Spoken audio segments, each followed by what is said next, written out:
中国北京昨日已经落今年的第一场雪，在造成部分地区的交通帕夹。不过，伫个乌龙港却因为这个落大雪，带来旅游的商机。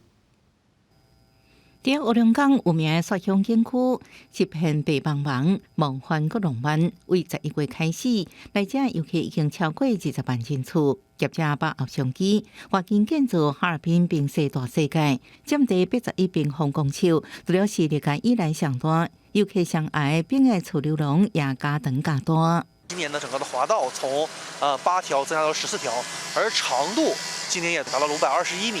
可以说是历史上最长的、最大的一届这个冰滑梯。车在北京迎接今年冬天第一场落雪，造成车路甲航空交通大乱。无人机互冰雪砍掉咧，只好伫天气坪渡冰。首都国际机场至少59个航班取消，不过当地居民看到落雪是真欢喜，因为这是3年来真难得看到的大雪。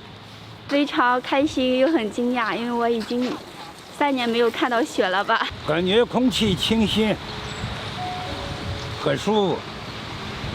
北京有好几日子没下雪了。受强冷空气影响，河南也迎接今年冬天第一场大范围落雪。电商经济所在发布，暴雪红色预警，190台列车帮处停驶，部分路段积雪超过深，不少车辆拢出去。当局出动2万多人规暝堵雪。为保障师生安全，郑州市教育局决定，今天上午全市中小学和幼儿园临时停课。当地气象局预告，为13到15，也有星期坡的雨雪天气，提醒居民出外时阵要特别注意。